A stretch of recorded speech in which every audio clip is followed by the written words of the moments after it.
안녕하세요. 온땅교회를 말씀으로 섬기고 있는 한성민 목사입니다.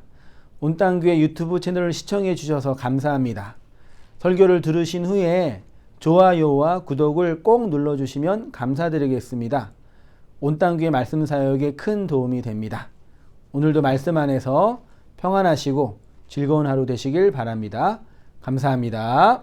구독과 좋아요를 꾹꾹 눌러주세요. 감사합니다. 마가복음 벌써 40번째 시간이 됐네요. 가장 큰 계명, 저주받은 자의 사랑, 아나데마라는 제목으로 같이 말씀을 나누겠습니다. 아나데마는 뒤에 이제 그 요한복음에 로마서 9장에 바울이 저주를 받을지라도 고륙 친척이 구원받는 걸 원하는 바로라 할 때 그 저주가 아나데마인데, 이 아나데마가 아나와 티데미의 합성어거든요. 그 아나는 위로라는 전치사이고, 티데미는 순서와 차서로 이렇게 놓다 두다라는 동사니까 위로 세워지다예요. 위로 세워진 게 뭐예요? 십자가죠. 그래서 나무에 달려 위로 세워진 것, 그거를 아나데마라 그러고, 신명기에는 그 나무에 달려 위로 세워진 것을 하나님이 뭘 받았다 그랬어요? 저주를. 그래서 그 저주를 해석을 해서 그냥 아나데마를 한글로 그냥 저주로 이렇게 번역을 했는데, 사실은 위로 세워지는 거다. 근데 사실 그것이 저주받은 거죠. 그치만 그것이 제목을 제가 저주받은 사랑. 그 사랑과 저주는 사실 말이 안 맞잖아요. 우리 문맥에서는요. 근데 복음 안에서 이 그 모순적인 표현이 하나로 통합되는 그 은혜를 함께 나누고 고백했으면 좋겠습니다. 그리고 계속해서 이제 마가복음 12장에 예수님이 예루살렘 성전에 들어가서 바리새인과 서기관들과 헤롯 왕후가 논쟁한 장면이 그 가이사의 것은 가이사에게라는 제목으로 했던 그 세금에 관한 문제였고, 또 한 가지 무화과 나무 잎이 마른 사건 등등으로 이제 예수님이 말씀하시고, 이어서 오늘은 이제 서기관과 이제 율법의 가장 큰 계명이라고 여겨지는 하나님 사랑에 관한 그 가장 중요한 그 계명적 그 내용들을 이제 얘기하고 계신 거죠. 사실 이 마가복음 12장, 누가복음과 마태복음 22장에 있는 이 가장 큰 계명은 우리가 다 알고 있는 말씀이잖아요. 이렇게 질문하잖아요. 여러분, 기독교의 가장 중요한 계명은 뭐예요? 이렇게 질문하면 하나님을 사랑하는 것이고 이웃을, 이게 가장 중요한 기독교의 계명이라는 걸 예수님 믿지 않는 모든 사람도 다 알고 있죠. 그 사랑에 대해서 우리가 많이 오해하고 혹은 자기 입장에서 재해석하여 적용하고 있는 거죠. 뭐 좀 극단적인 얘기지만 몇 주 전에 그 프랑스에서 그 테러를 일으킨 그 이슬람 교도가 왜 그 일을 한 거예요? 쉽게 말하면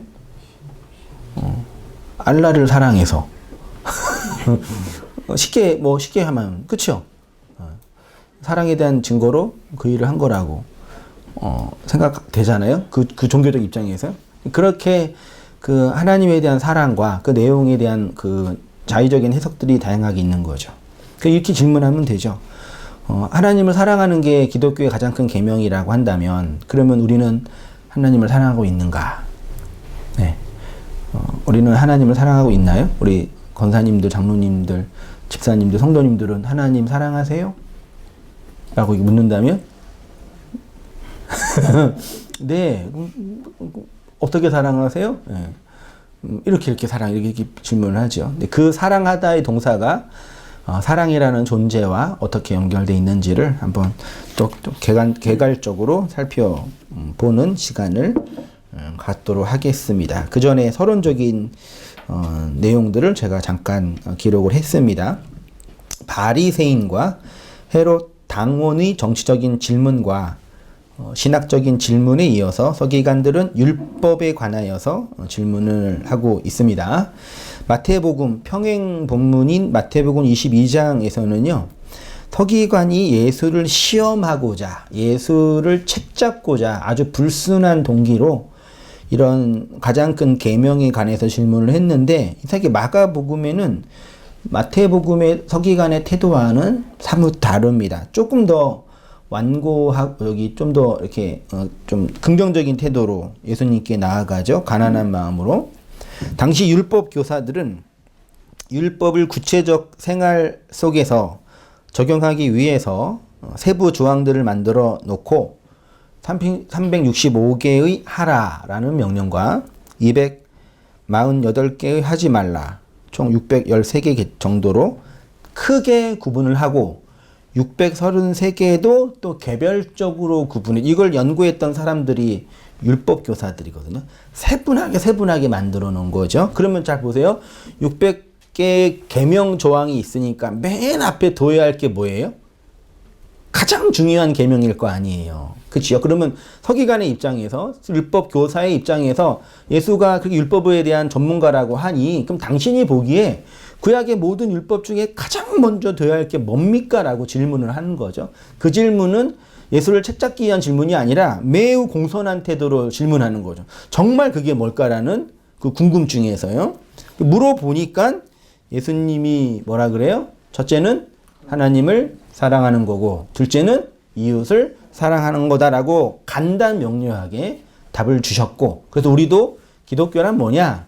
하나님을 사랑하는 거고 이웃을 사랑합니다라는 이 대명제에 대해서는 개신교든 가톨릭이든 구교든 신교든 다른 모든 종파든 다 동의하죠. 예.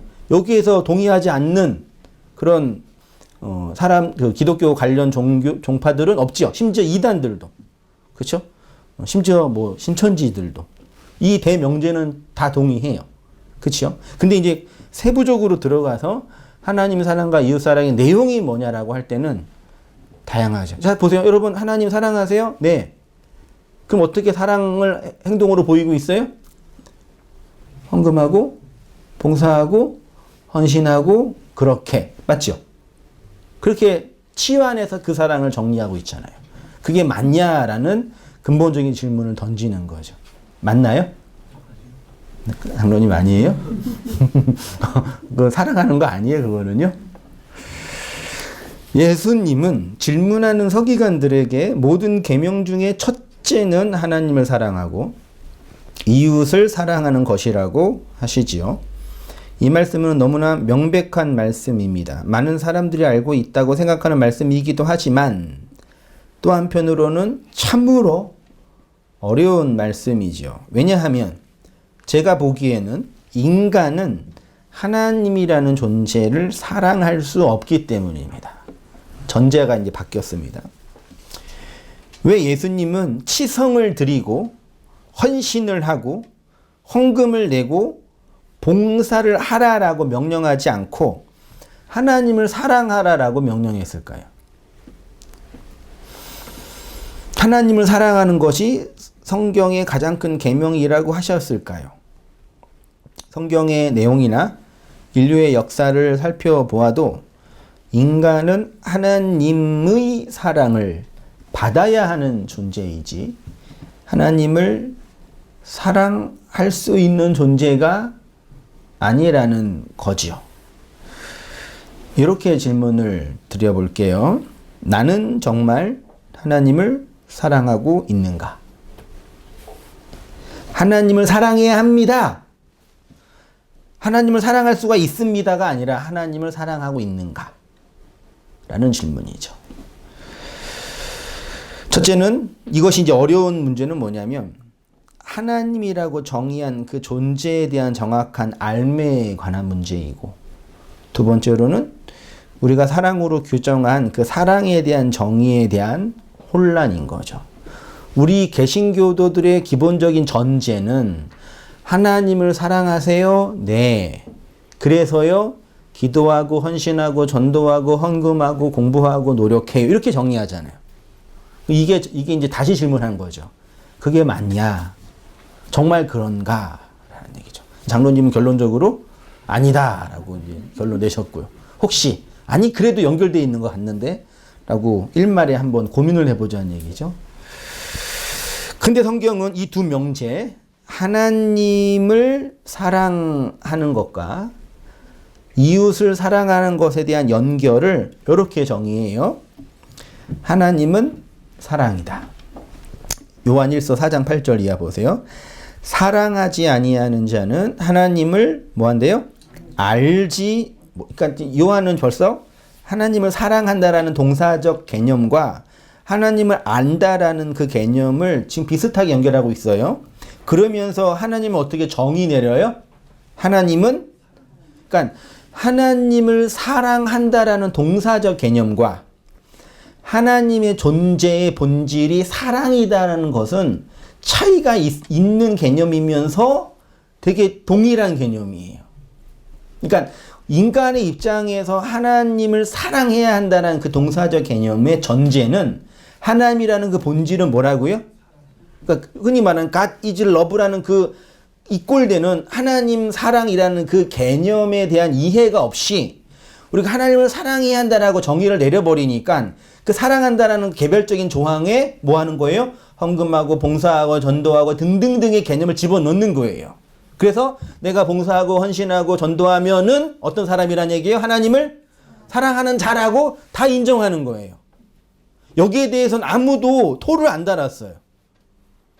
근데 어느 날 청년 때 그런 고민을 한 거죠. 하나님이라는 존재 자체에 대한 질문도 있을 뿐더러 그 나라는 존재를 하나님을 사랑한다라고 할 때 그 사랑이 과연 이러한 개별적인 뭐 봉사, 헌신 이런 걸로 표현될 수 있는가라는 거죠.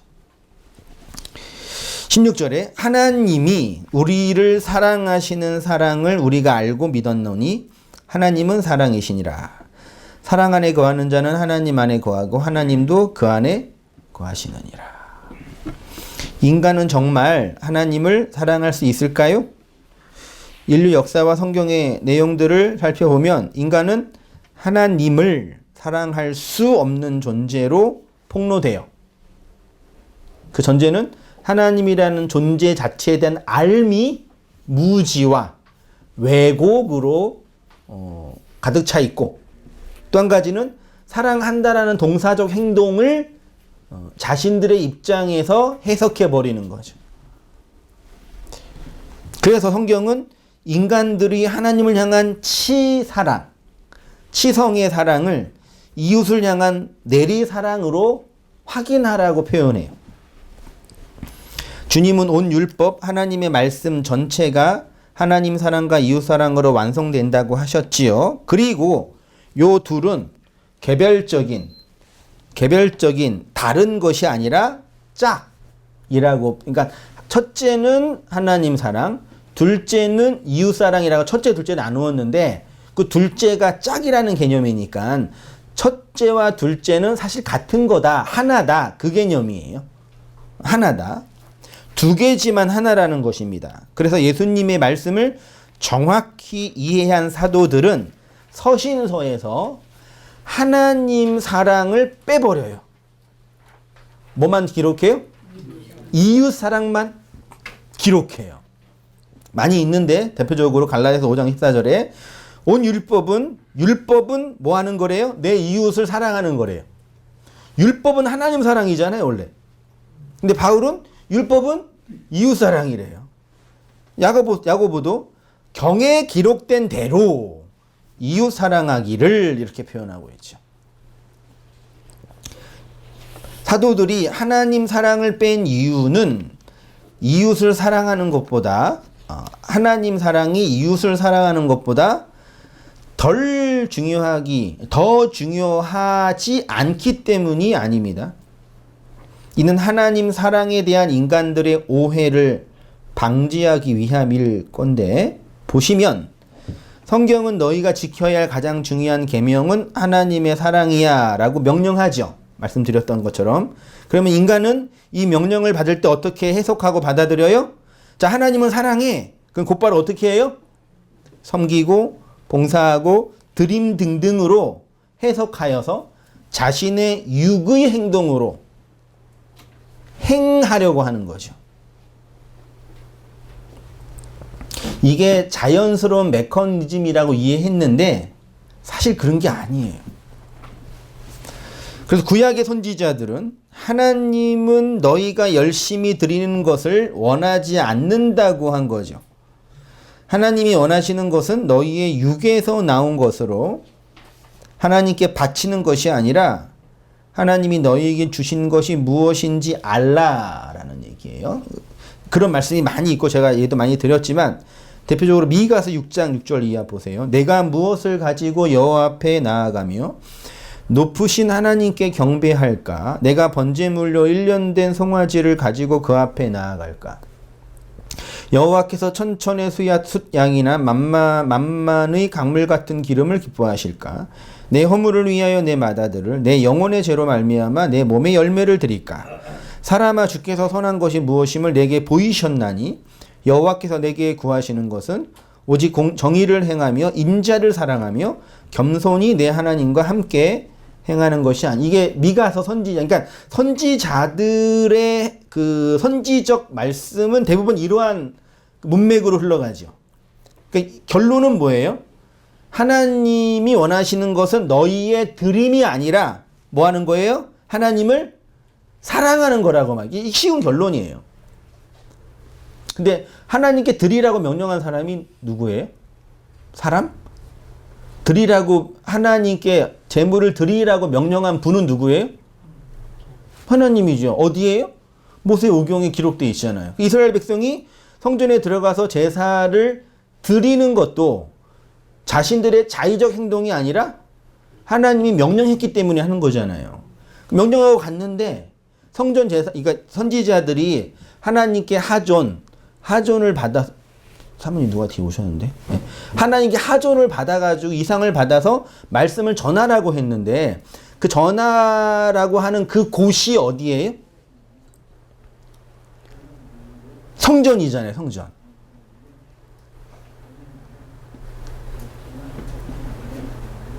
민현이 형 잠깐 가서 좀 도와주고 문 닫고 닫아주세요, 잠깐. 성전에서 이제 제사 드리고 나오는 사람한테 뭐라고 말하는 거예요? 지금 너가 바치고 있는 그 제물 있잖아. 그 제물은 하나님이 받지 않으시는 제물이야. 라고 성전 제사를 드리고 온 사람에게 말하는 거죠. 그러니까 이게 멘붕이죠. 왜 멘붕이에요? 하나님은 드리라고 해놓는데 선지자를 통해서 그거 안 받는다 그러니까요. 이것도 저의 고민이었어요. 청년 때. 성경을 이렇게 모세오경이나 뭐 레위기나 이런 걸 읽고 목사님 설교를 들으면은 다 뭐 하라 그래? 하나님은 바치고 드리는 자에게 뭘 주신다? 복을 주신다. 뭐 틀린 말은 아니잖아요. 성경 기록되어 있으니까요. 그 듣고 이제 와요. 그럼 집에 가서 이제 나는 이제 뭘 바쳐야 될까, 뭘 드려야 할까, 내 고민이 들 거 아니에요. 근데 집에 가서 이렇게 선지서를 그 왜 그런지는 모르겠는데 이사야나 예레미야나 다니엘서 이거 읽어보면은 들었던 설교랑 반대 얘기를 이분들이 하시는 거예요. 특히 나중에 뒤에 보면은 이제 뭐 선지자 같은 경우는 다 집어치우라 그러잖아요. 그러면 누구 말이 맞는 거예요? 모세 말이 맞아요? 이사야 말이 맞아요? 목사님 말이 맞아요? 예레미야 말이 맞아요? 그것도 되게 웃긴 게 설교를 이런 예레미야나 이사야나 이런 다니엘서 설교 본문을 안 잡아 잘. 안 잡았어요. 지금도 그럴 거예요 아마. 다 모세오경에 명시된 단순 명쾌한 그 말씀들로 본문 잡고 그 내용을 하죠. 그러니까 되게 들으면서도 성경 얘기하시니까 틀린 말이 아닌 것 같는데 곰곰이 생각해보면 좀 어디가 안 맞는 것 같아요. 그런 고민이 이렇게 처음 믿을 때부터 생긴 거죠. 그럼 이게 뭘까? 항상. 자, 인간들의 착각 보세요. 이렇게 유한한 인간이 무한의 하나님을 사랑한다는 것은 불가능합니다. 근데 인간은 그 하나님을 자신의 섬김으로 사랑할 수 있다고 착각하지요. 자신의 육의 귀중하고 소중한 것을 드리든지 육의 몸을 학대하여 고행을 한다든지 해서 하나님을 섬기면 하나님을 사랑하는 것이라고 생각하지요. 이런 식으로 인간들은 자신들의 노력과 행위로 구원에 이르겠다고 스스로를 구원하려고 합니다. 성경은 이러한 자기 섬김을 우상숭배라고 해요. 하나님은 이렇게 당신을 섬기는 자들을 향해서 나를 뭐 한다? 대적한다. 이게 대적이라는 히브리어는 원래는 뭐라 그랬어요?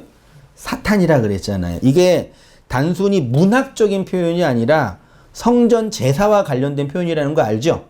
그러니까 히브리어나 그 언어적인 관점에서의 대적은 막 싸우고 미워하고 이런 개념이 아니라 뭐 하는 거예요? 서로가 서로를 이렇게 마주보고 있는 걸 대적이라고 표현해요. 근데 그걸 우리가 도덕적으로 이제 되게 부정적으로 해석한데 성전 제사를 드리러 갈 때 하나님을 마주보고 그렇죠? 하나님 반대편에 그러니까 하나님 반대편에 딱 서 있잖아요. 재물을 가지고 그게 하나님을 대적한다라고 표현하는 거예요.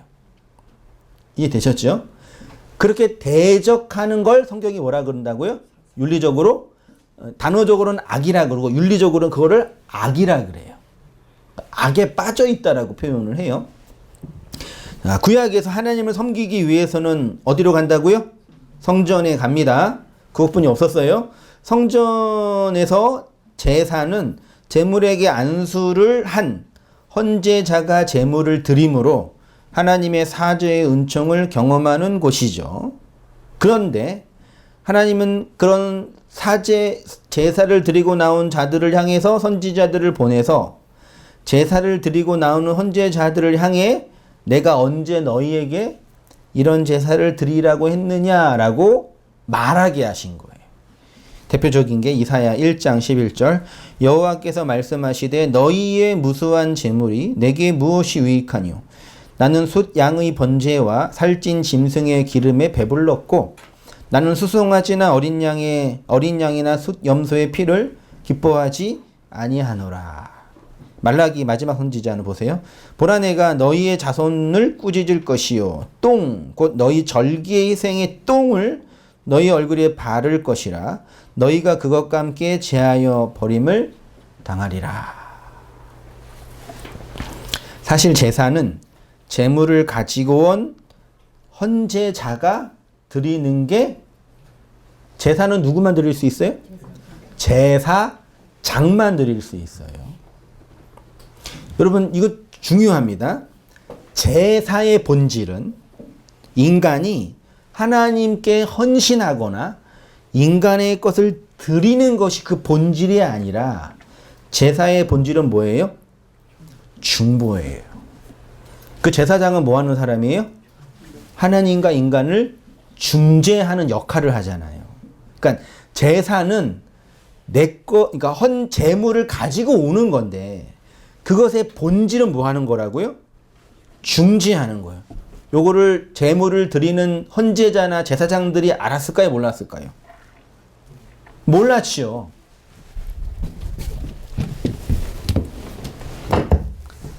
일전에도 많이 말씀을 드렸는데 그냥 쉽게 그림을 그리면 성전, 성막이라고 하고 지성소, 성소라고 하고 여기가 열폭 휘장으로 가려져 있고 여기에 향단이 있고 여기에 속죄소가 있잖아요. 그 제물을 드리러 이렇게 오잖아요. 헌제자가. 헌제자가 들어와서 그 제물을 바치고 제사장이 이 제물로 이렇게 가잖아요. 그 하나님의 임재를 상징하는 속죄소의 은총은 여기에 있죠. 하나님 어디에 계신 거예요? 상징적으로. 속죄소에 하나님이 계시잖아요. 인간은 여기에 있잖아요. 그 제물이 있잖아요. 이 제물을 가지고 하나님께 가잖아요. 하나님 어디 편에? 반대편에 있잖아요. 그게 뭐라고요? 하나님을 마주본다. 그걸 대적한다라고 표현하고 그거를 사단이라고 하고 그거를 윤리적으로 뭐라 그런다고요? 악이라 그런다고요.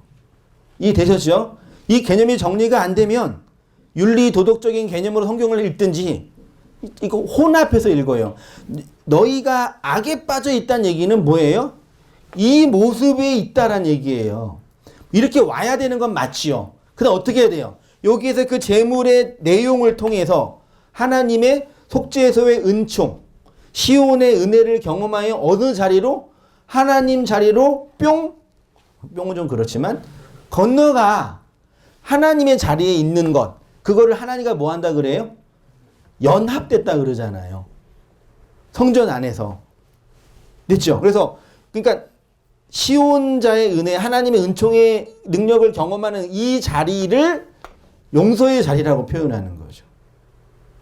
그러니까 하나님이 된 게 아니라 하나님의 역할, 무슨 역할?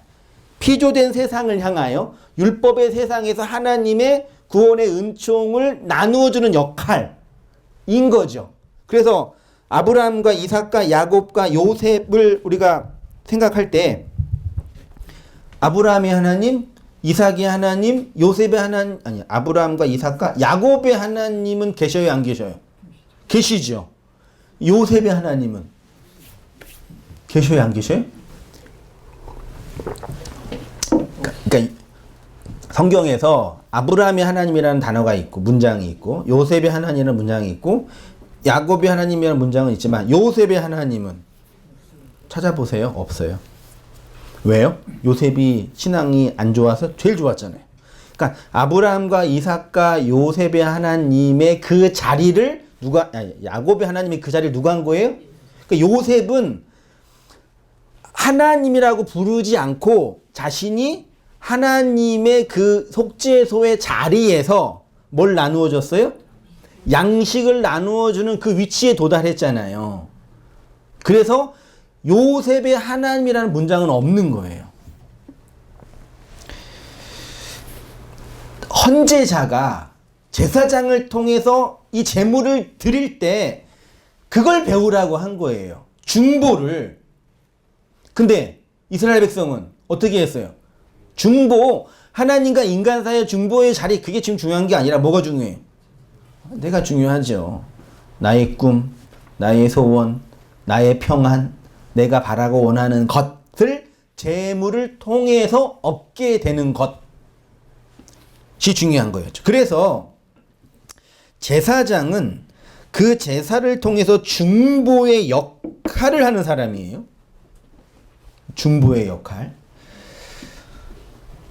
중보의 역할을 하는 사람은 이 제사가 무슨 의미인지 알아서 그 제사를 통해서 제사를 받으시는 하나님께로 뭐 한다고요? 건너가. 그 하나님의 자리에서 서는 거죠. 제사장의 제사를 통해서 건너가는 그 장소가 지성소인데, 그래서 그 지성소에서 하나님을 등지고 그 중보의 내용을 흘려보내는 것이 제사의 본질이에요. 그러니까 하나님을 바라보고 하나님을 바라보고 있다가 하나님 안에 들어가 하나님을 등지고, 그러니까 내 뒤에 누가 계시는 거예요? 하나님을 계시고 그 구원의 은총을 흘리는 것, 그게 중보의 본질이에요.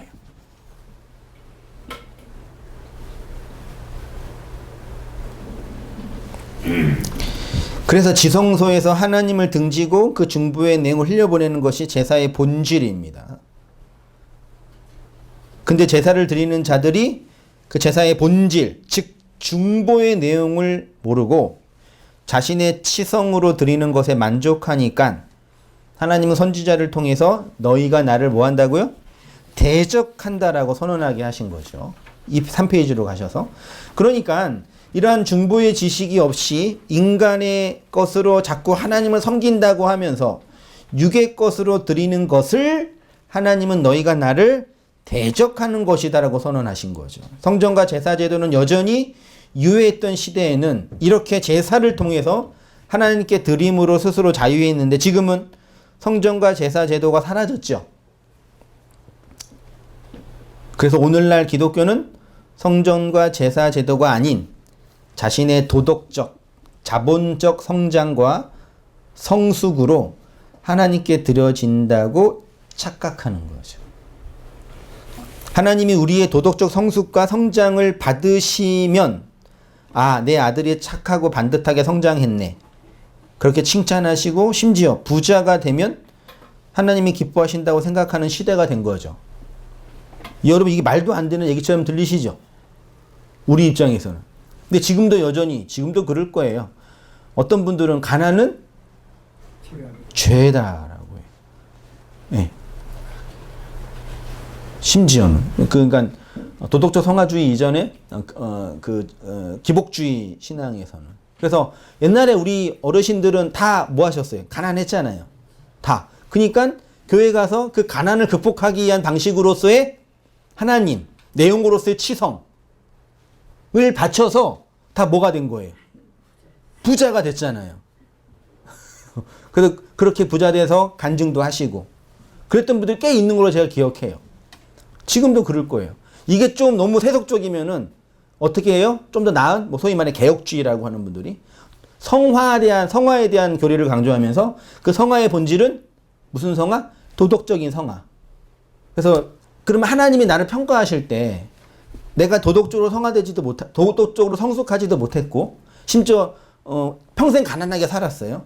예를 들어서 그 하나님이 나를 평가할 때 너는 내가 볼 때 아유 저주받았어. 그 성화되지 못했어. 너는 꽝이야. 그러실까? 저렇게 평가하실까요? 혹시 모르죠? 그럴 수도 있지. 그러면 안 되는데. 근데 제가 지금까지 믿고 있고 알고 있는 복음적 지식으로는 최소한 그걸로 저를 그렇게 평가하지 않으실 것 같아요. 최소한 그걸로는. 100번 양보해서 우리가 가진 것 중에 가장 중요하고 귀한 것을 하나님께 드린다고 칩시다. 그걸 받으신다고 칩시다. 그리고 하나님이 그것을 받으신다고 합시다. 그것도 결국 다 누구 거예요? 하나님 거죠. 그럼 어떻게 되냐면 하나님의 것을 하나님께 가져와서 하나님께 드리는 꼴이 되는 거죠.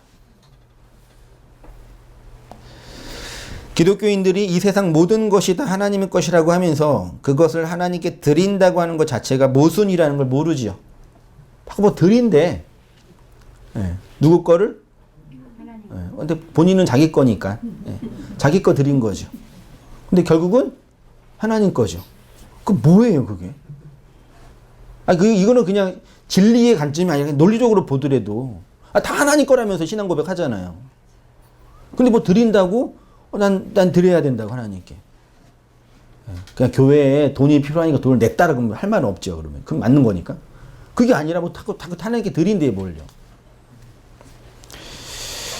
그래서 선지자가 사울에게 이렇게 명약관하게 선언한 거예요. 다 아는 말씀이지만 되게 중요하죠.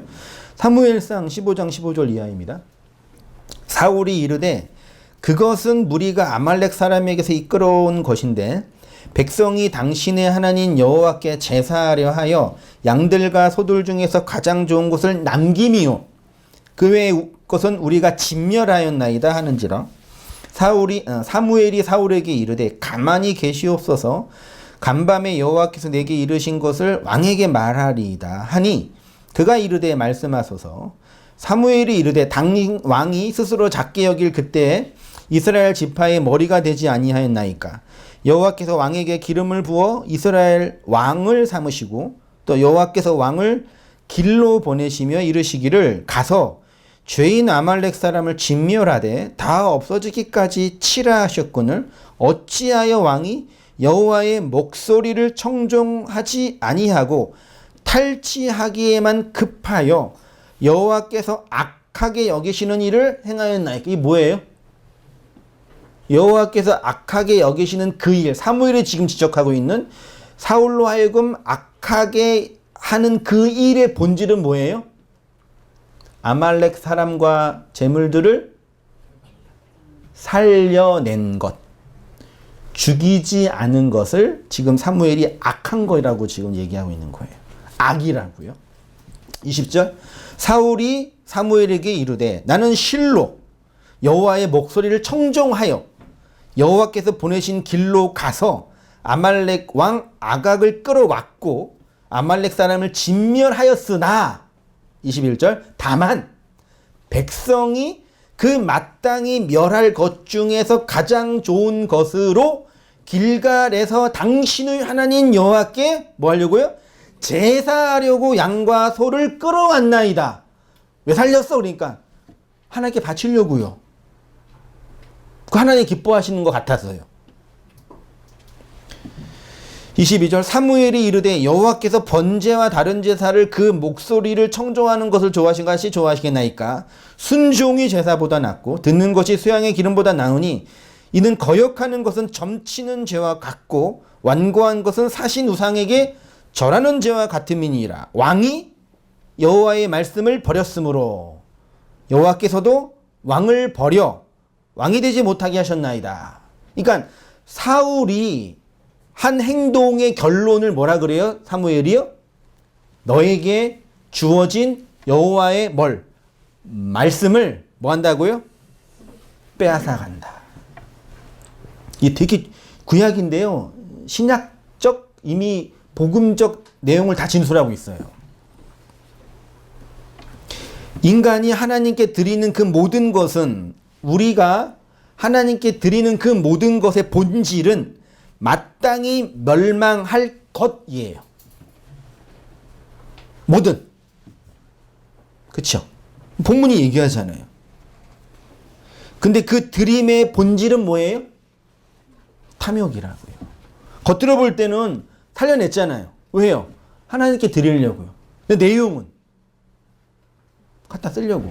그걸로 백성들 여론도 좀 좋게 만들고 자기 왕권을 강화하는데 쓰려고 한 거예요. 사무엘은 정확하게 본 거죠. 성전 안에 제단에서 드려진 제물은 우리가 하나님께 바쳐야 할 것의 모형으로 주신 것이 아닙니다. 핵심은 하나님께서 친히 당신을 위하여 당신으로 드려질 제물을 번제단 위의 제물로 보여주신 것. 뭐예요 그게? 예수의 희생, 십자가의 죽음을 설명하는 거예요. 그거를 너희가 한번 바쳐봐 라고 얘기한 거라니까요. 쉽게 말해서 너희가 나를 위해서 바쳐야 할 것의 목록 이런 게 아니라 열심히 벌어서 나에게 바치라 그럼 내 복 줄게 이런 게 아니라 내가 너희를 위해서 죽는 것의 본질이 이거야. 내가 죽어야 니네가 나한테 와. 그걸 이미 구약부터 다 말씀하신 거예요. 그래서 성전 안에 있는 그 모든 기명과 기구들은 하나님이 우리에게 베풀어준 구원의 은혜를 설명하는 교보제들이에요. 하나하나 다. 예수를 설명하고도 있고. 이렇게 사람들은 하나님이 우리에게 주신 것이 무엇인지 알아서 당신이 사랑하는 그 영혼들에게 그 진리를 흘려주는 것이죠. 그러나 여전히 많은 사람들은 기독교 신앙을 섬김의 신앙, 드림의 신학으로 이해하고 있죠. 자신의 육의 열심으로 하나님이 기뻐하는 어떤 것을 만들어내려고 하는 율법주의 신앙으로 가든지 아니면 정반대로 하나님이 다 하셨으니까 나는 안 해도 돼. 소위 말하는 은혜와 상관없는 방종으로 가든지 그 양극단으로 가는 거예요. 그러나 우리가 주님이 하신 그 일의 진위를 마음으로 알았다면 예수님과 그가 하신 그 일의 섬김과 기념의 대상이 아니라 그거는 삭제하고 무너뜨릴 옛 계명이 되는 거죠. 그래서 예수님이 산상수훈에서 기도할 때 뭐 하라 그래요? 구하고 찾고 두드리라. 이게 구하다 아이테오, 찾다 제테오, 두드리라 크로라는 개념 다 설명했죠. 구하라 그리하면 너에게 주실 것이요 찾으라 그리하면 찾아낼 것이요 문을 두드리라 그리하면 너에게 열릴 것이니 구하는 이마다 받을 것이요 찾는 이가 찾아낼 것이요 두드리는 이에게 열릴 것이니라. 뭘 구하라는 얘기예요? 뭘 찾으라는 얘기예요? 무엇을 두드리라는 얘기예요? 하나님이 우리에게 주실 것을 찾고 구하고 두드리라. 하나님이 우리에게 주신 그거는 뭐예요? 예수잖아요. 그 예수가 십자가에서 뭐 했어요? 죽었지요. 그래서 우리에게 예수의 죽음으로 건네줄 영. 그걸 찾고 구하라 그러잖아요. 그래서 이게 마태복음 본문은 찾고 구하라 두드리라고 누가복음으로 가면은 뭘 구하라 그래요? 떡, 성령, 떡, 양식을 구하라 그래서 새떡 얘기가 나오잖아요. 이 웬만 본문 가지고 이 땅에 필요한 우리의 육과 물리적인 것들을 구하고 찾고 두드리면 하나님 주신다라는 그런 식으로 해석해 버리니까 말도 안 되는 자의적인 해석이 나오죠. 늘 말씀드려요. 이 땅의 모든 재화, 율법적 재화는 다 아래의 세상에 있는 것이기 때문에 어떻게 해야지 얻을 수가 있어요? 돈, 자본, 건강, 권력, 명예, 관계 이 땅의 것이잖아요. 또 어떻게 해야지 얻어요? 좋은 말로 내가 노력해야지. 좀 더 적극적으로 말하면 노력해서 돼야 안 돼요? 돈을 노력한다고 벌 수 있어요? 아니에요. 굶어 죽지는 않겠지만 좀 더 적극적으로 말하면 어떻게 해서 그걸 얻을 수 있어요? 내가 싸워서 쟁취해야 돼요. 슬프죠. 네? 그래서 월요일날 직장 가는 건 사실 어디로 가는 거예요? 전쟁터로 가는 거예요. 옛날에는 총칼 들고 갔었어요. 지금은 그냥 마스크 쓰고 지하철에서 이렇게 쓰고 가는 거예요. 이렇게 해요. 전쟁터로 가는 거예요. 그렇죠? 거기서 피 튀기게 싸워야지 겨우 먹는 거예요. 왜요? 이 세상에 모든 것은 다 뭐기 때문에? 제로섬이에요. 한정되어 있는 재화잖아요. 그러니까 누군가가 많이 가져가면 우리는 조금 가져가는 거예요. 그래서 많이 가져가려면 어떻게 해야 돼요? 더 잘 싸워야 돼요. 뭐 그게 지금 악이다, 나쁘다 이 얘기가 아니라니까요. 네? 그게 세상의 그냥 법칙이잖아요. 옛날에는 진짜 사람을 죽였고 지금은 죽이지는 않고 그냥 정당하게 뺏어가는 거죠. 동일한 노동을 하지만 삼성 회장은 이만큼 가져가고 저는 이만큼 가져가죠. 네. 그게 개인의 노동력의 차이잖아요. 자본력의 차이고 이 세상의 법칙이잖아요. 그쵸? 그래서 정글에 가면 가장 맛있는 고기는 누가 먼저 먹어요? 사자? 호랑이? 먼저 먹고 그 다음에 하이에나? 코요테? 걔네가 먹고 그 다음에 독수리? 걔네가 먹고 마지막 찌끄러기는 이제 벌레들이 먹잖아요. 그 정글의 법칙이 지금 우리가 살고 있는 세상의 법칙이죠. 그게 율법의 세상이에요. 그러니까 그런 거는 하나님께 구하고 찾고 두드려서 얻을 수 있는 게 아니에요. 어떻게 해야 돼요? 총칼 들고 싸워서 쟁취해야 돼요. 애들이 왜 이렇게 열심히 공부해요? 왜 이렇게 좋은 대학 가려고 그래요? 그 전쟁에서 좀 이기려고 총 좀 좋은 거 쏘고 방패 좀 좋은 거 들고 그러려고 하는 거죠. 아유 목사님 뭐 세속적이야. 다 하나님의 영광과 나라를 위해서 아이 그건 뻥이에요. 거짓말이라 그런 걸요. 그래서 진짜 어떤 그 착한 아이는 열심히 공부 안 하니까 엄마 내가 공부를 안 해야지 다른 아이가 더 좋은 데 갈 수 있으라고 그런 애들도 있는 거. 진짜 놀라워요 애들은요. 나라도 좀 이렇게 이 경쟁에서 좀 이제 져줘야지 애들이라도 좋은 데 가지. 구하라 찾다 두드리라 아이테오 제테오 크로는 하나님이 약속한 그 성령 그 양식을 찾고 구하고 두드리고 이 크로라는 개념이 문을 두드리는 거죠. 거기서 문은 누구예요? 예수는 육으로 오신 예수님이잖아요. 그 예수를 두드린다는 게 예수를 죽인다는 뜻이에요. 예수가 죽어야 예수 안에는 그 생명, 영이 양식으로 우리에게 주어진다. 그는 반드시 아이테오 하는 자에게 주어지는 거예요.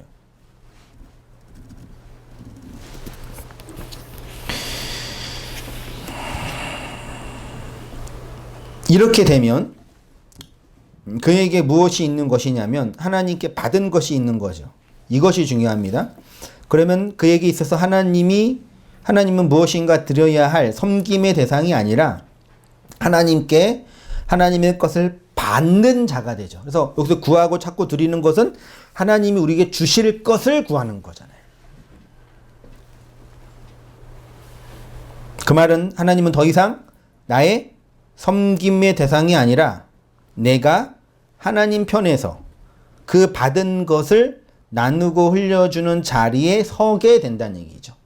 그래서 이 말씀과 연결되는 누가복음이나 이런 복음서에서는 양식을 나누어 주는 거, 떡을 나누어 주는 걸로 또 묘사하고 있는 거죠. 성경이 이걸 뭐라 그런다고요? 이것을 이웃을 사랑한다라고 표현해요. 다른 말로 구제한다라고 표현하죠.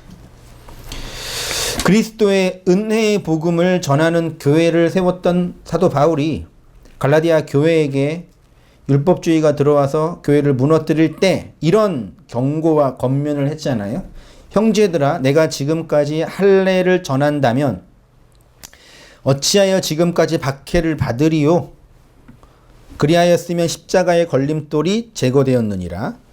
너희를 어지럽게 하는 자들은 스스로 베어버리기를 원하노라. 형제들아, 너희가 자유를 위하여 부르심을 입었으나 그러나 그 자유로 육체의 기회로 삼지 말고 오직 사랑으로 서로 종노릇하라. 이게 무슨 뜻이에요? 그냥 참고 인내하라. 그 뜻이겠어요? 그 하나님의 양식의 자리에서 그 진리를 나눠주고 흘려주라. 그 뜻이잖아요. 온 율법은 내 이웃 사랑하기를 내 몸과 같이 하라 하신 말씀이 이루어나니. 바울이 율법주의로 돌아가는 성도들에게 하는 말은 하나님을 진짜 사랑한다는 것은 자신의 그 육을 드리는 것이 아니라 서로 그 진리의 말씀을 흘려주고 나누어주는 종의 자리로 서라는 얘기죠. 그 진리 때문에 자유가 됐는데, 진짜 자유자가 됐는데 그 양식을 나눠주고 흘려주는 자가 되는, 그게 사랑의 종이잖아요. 요셉이 그랬잖아요. 그래서 초대교회가 성찬과 구제에 힘썼던 거예요. 우리 성찬과 구제를 또 다 왜곡시켜버리고 있잖아요. 교회가 해야 할 성찬의 본질이 종교적 예전 정도로 해석해버리고, 교회가 하는 구제를 여전도회가 하는 바자회 정도로 해석해버리니까.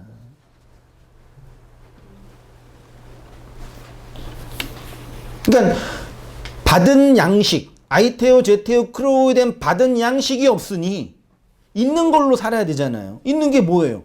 자기네가 율법의 세상에서 아웅다웅 이전투구하면서 쟁취해낸 자기 욕망의 부산물로 하나님을 섬긴다고 하는 거예요. 이웃을 사랑한다고 하는 거고.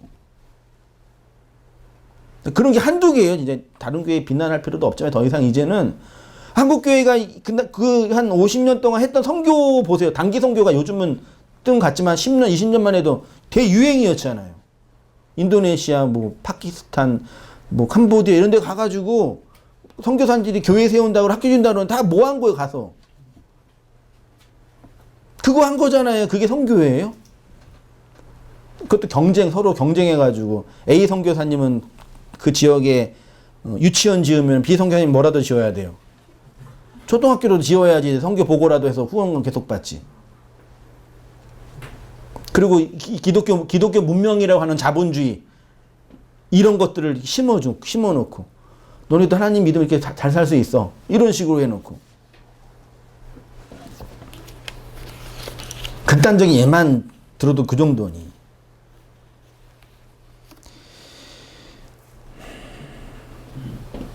하나님은 교회에게 자신의 생명을 주셨다는 것은, 하나님이 교회에게 자신의 생명을 주셨다는 것은 하나님 입장에서는 하나님의 자기 계시예요. 신은 인간에게 포착될 수 없지요. 인간이 감지할 수 없지요. 더욱이 인간이 그 신을 소유하는 건 불가능하지요. 근데 그 신이 자기를 계시하셨대요. 그 말은 뭐냐면 하나님의 생명을 주셨다라는 얘기죠. 그렇죠? 그래서 예수 안에 있는 그 하나님의 생명을 예수를 통해서 주신 건데, 그러면 예수님이 우리에게 주신 그건 뭐예요? 예수님의 육체를 주셨어요? 예수님이 자신의 육체적 죽음을 통해서 자신의 육체를 주셨어요, 우리에게요? 아니지요. 그 육체의 죽음을 통해서 뭘 주셨어요? 말씀을 주셨잖아요. 영의 말씀을 주셨잖아요. 사무엘이 사울에게 뭘 뺏어간다 그랬어요? 네가 하나님의 말씀을 버렸으니 그랬잖아요. 그 제물과 제사의 진위를 모르고 그 말씀을 버렸으니 그 말을 뺏어간다. 그래서 폐위된 거라고 얘기하는 거죠. 그러니까 불순종해가지고 사울이 폐위당했다 그 정도가 아니라니까요. 진리의 말씀을 주셨습니다. 이것이 예수님이 우리를 위해 죽으셨다라는 의미예요. 보세요. 나 같은 죄인 위에 죽으신 예수님의 놀라운 사랑, 나 같은 죄인을 위해서 예수가 죽었다라는 그것의 본질은 그 생명을 담은 그의 육이 죽어 그 안에 있는 영이 나에게 전해졌다라는 얘기지, 나의 그분의 희생적 죽음으로 나는 살 수 있어요, 이런 심파적인 얘기가 아니라니까요. 너 같은 이 벌레와 같이 이 아무것도 아닌 나 같은 죄인으로 죽었다는 얘기는 내가 아무것도 아니고 벌레와 같고 뭐 비천한 그런 개념이 아니에요. 아이테오 제테오 크루오 구하고 찾고 두드려서 그 예수를 뭐 해야? 죽여야 그 예수의 죽음 속에서 예수가 전하고자 했던 그 진리의 말씀, 그 영이 내 머리로 비동민이 되는 거잖아요. 그래서 엄밀한 의미에서 예수가 죽어야 누가 살아요? 내가 살아요. 근데 오늘날 가톨릭은 예수 죽여요, 안 죽여요? 여전히 살아계시잖아요. 십자가에.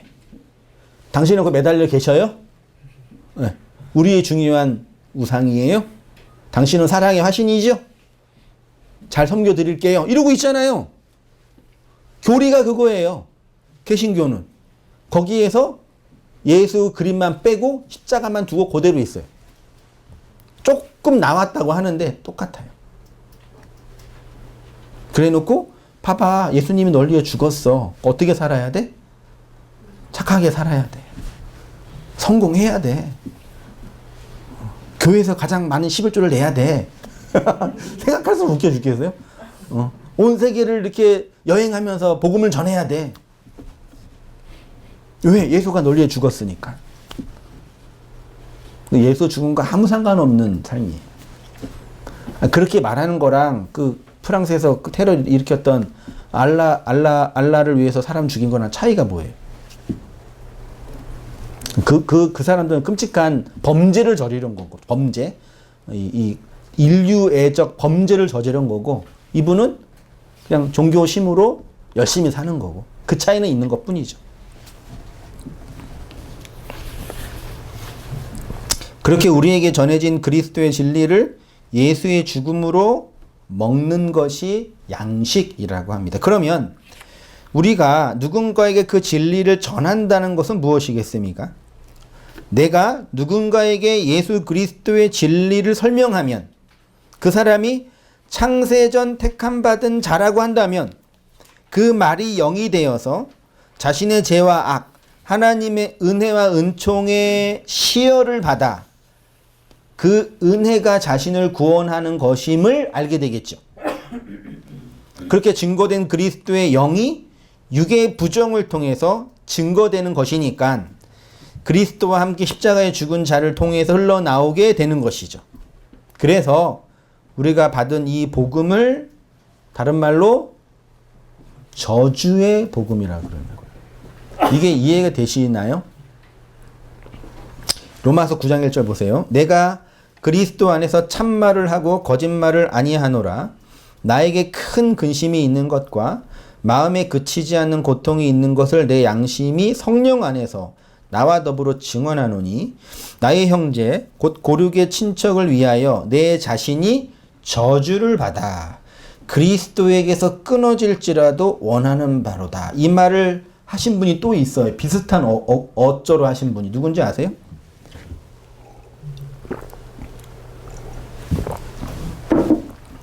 이 바울의 입장에서 내가 유대인의 구원을 위해서 하나님께 끊어질지라도 나는 그들의 구원을 바란다 라는 거는 매우 인류애적인 봉사 정신이 투철한 거죠.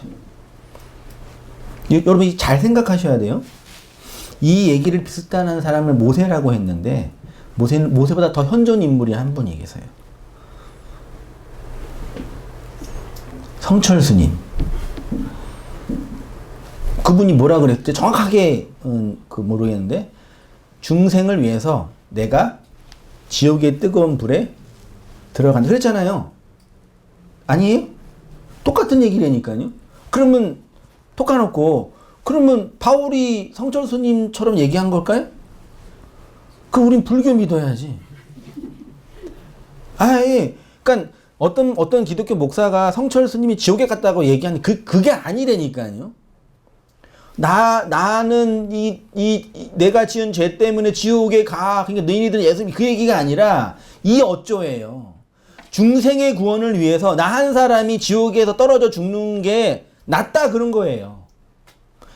바울의 이 말이 그런 표현이겠냐고요. 네, 잘 생각해 보세요. 이 저주라는 단어가 히브리어로 뭐라고요? 아나데마래요.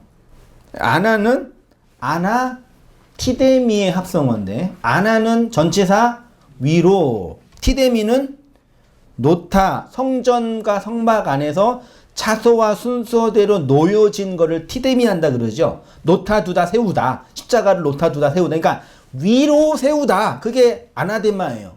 위로 세워진 게 뭐예요? 십자가잖아요. 십자가의 죽음은 무슨 죽음? 저주의 죽음. 신명기 21장 23절에 나무에 달린 자는 뭘 받은 거예요? 하나님의 저주를 받았잖아요. 연결되시죠 이제? 바울이 어떤 말을 했는지. 바울이 지금 내 자신이 저주를 받아 그 얘기는 내가 이 복음을 위해서 동족의 구원을 위해서 나는 그냥 지옥에 가겠다 그 얘기가 아니라 자신이 지금 저주받아 십자가라는 이 하나님의 저주, 부끄러움의 저주에 달려있는 현실을 얘기하는 거라니까요. 고린도전서 4장 9절 이하에 제가 자주 말씀드렸던 내용인데 잘 똑같은 내용이에요. 보세요. 내가 생각하건대 하나님의 사도인 우리를 죽이기로 작정된 같이 어디에요? 끄트머리 아나데마. 번역을 하면 세상 끄트머리에 아나데마 했다 그 뜻이에요. 그래서 세상에 뭐가 됐어요? 구경거리가 된 거예요. 다 본 거예요. 바울을. 어떤 바울을?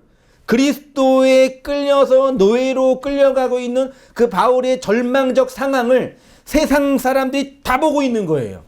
그래 놓고 마지막 뭐라 그래요? 너희는 나를 이 본문이 평생 동안 복음을 전해가지고 인간적으로 고생하고 육체적으로 고통받는 그 인간적인 아픔을 나열한 얘기겠냐고요. 이게 바울이 그 심파의 그 언어로 얘기해서 좀 감동을 주려고 사람들한테 눈물을 흘리게 해서 나처럼 예수 믿게 만들려는 그런 어쩌였겠냐고요.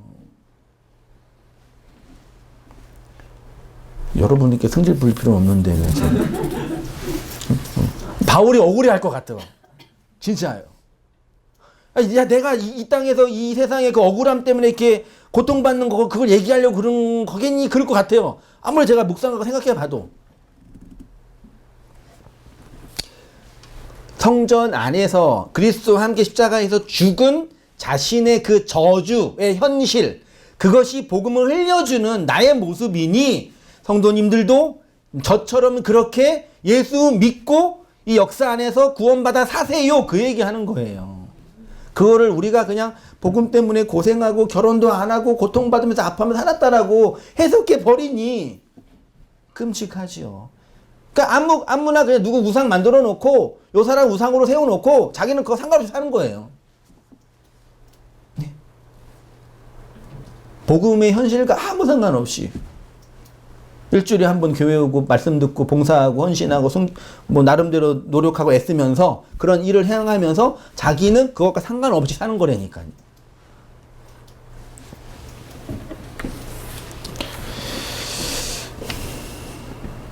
내 자신이 아나데마, 나무에 달려 저주를 받은 그 예수와 함께 십자가에 못 박힌 현실, 그걸 본받으라.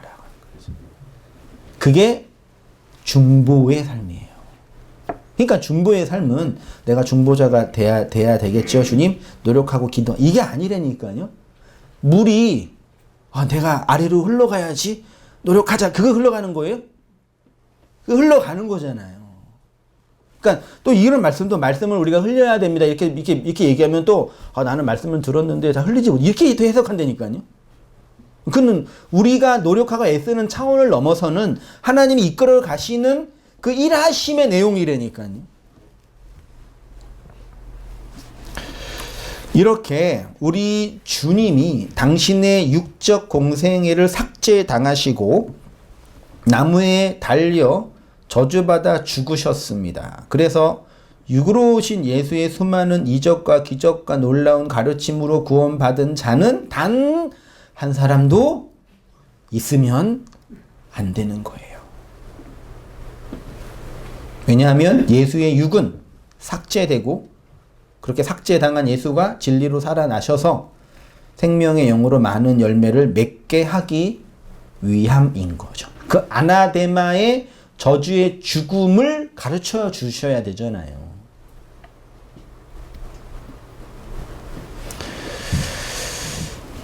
이것이 바로 주님이 아버지를 사랑한 사랑의 내용이었어요. 그러니까 하나님을 사랑하다라는 것의 명령은 하나님은 사랑입니다. 그러니까 성도도 하나님의 그 사랑에 다바크 연합된 자입니다. 그래서 우리는 하나님의 사랑입니다가 되는 거예요. 그렇죠? 쉬운 예로 애들이 부모 입장에서 애들이 부모를 위해서 뭐 해주고 하면 뭐 기분은 좋지요. 예. 그렇죠? 근데 본질은 아이는 부모의 사랑인 거잖아요. 그렇죠? 교육하려고 이거 해라 얘기할 수는 있지만 그 본질은 이해되시죠? 그러니까 뭐 나한테 뭐 해주고 뭐 해서 아니 솔직히 뭐 저도 그랬는데 그 5월 8일 어버이날 우리 뭐 둘째 막내가 그 딸이 더 예쁘더라고요 아들보다는. 네, 그거 어쩔 수 없어요. 막내 딸이 아빠 용돈 안 주거든요 전 따로. 근데 돈 달래요. 왜? 비밀. 그래 줄게. 그래서 줬어요 이렇게. 그 나중에 그 돈 가지고 뭐 한 거예요? 선물 사가지고 아빠 주는 거예요. 알면서 속는 거죠. 그렇죠? 그 딸은 또 아빠한테 선물 줬다고 또 이렇게 자부심을 가질 거고.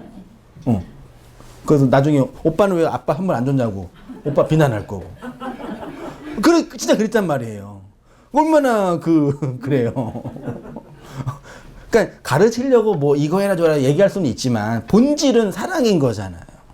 그래서 인간적으로 좀 뭐 안 할 때는 기분도 나쁘고 밉기도 하지만 본질은 그거잖아요. 이건 변하지 않잖아요. 똑같지요. 뭐가 달라요.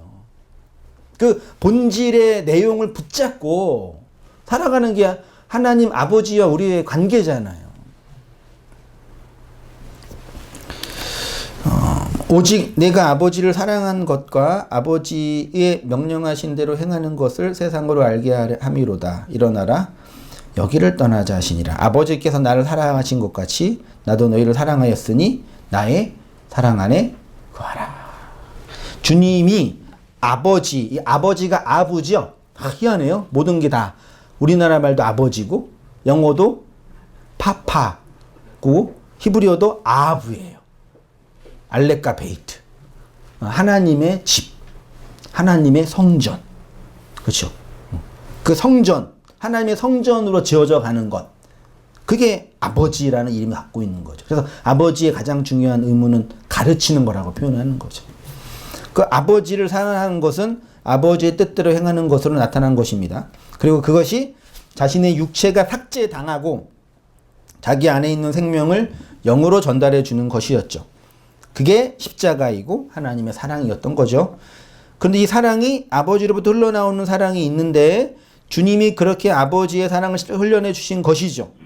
이것이 하나님의 사랑, 이웃 사랑이에요. 예수님이 우리를 위해 죽으셨다는 것은 이러한 육의 부정을 통해 흘러나온 영의 생명인 거죠. 그래서 성도는 예수님이 나를 위해 죽으셨습니다 라는 고백 안에만 머물러 있는 자가 아니라 그 복음이 나를 저주의 죽음으로 아나데마의 죽음으로 이끌어서 그리스도의 생명으로 흘러가게 하고 있음을 알게 하고 배우게 하고 고백하게 하는 거죠. 이 은혜 안에서 살아가는 우리 모든 성도님 되시기를 주님의 이름으로 축원드립니다. 네, 기도하겠습니다. 하나님 아버지, 하나님의 사랑 안에 거하는 우리의 삶의 현실과 복음의 내용을 계시된 말씀을 통해서 나누고 배웠습니다. 아나데마의 그 죽음이 우리의 해석으로는 저주이지만 하나님께서 그리스도를 통해서 보여주신 하나님의 용서와 자비와 사랑의 은총인 것을 알게 하시고 그 은혜 안에서 진리의 생명으로 흘러가는 저희의 모든 삶들 되어지도록 하나님 인도하여 주옵소서. 우리의 작은 시각과 인간의 욕망으로 바라볼 때는 무너지고 낭망되고 아파하고 쓰러지는 것처럼 보이지만 도도히 흐르는 하나님의 생명의 물처럼 우리를 이끄시고 하나님의 영원한 나라와 하나님 아버지의 집으로 지어져 가고 있음을 확신케 하시고 배우게 하셔서 그 은혜 안에서 오롯이 세워져 가는 우리의 모든 삶들 다 되어지도록 아버지 인도해 주시고 은혜 내려 주시옵소서. 이제는 우리 주 예수 그리스도의 은혜와 하나님 아버지의 크신 사랑과 성령의 교통하심이 사랑하는 모든 성도님들의 삶 속에 지금부터 영원까지 함께 있을지어다. 아멘.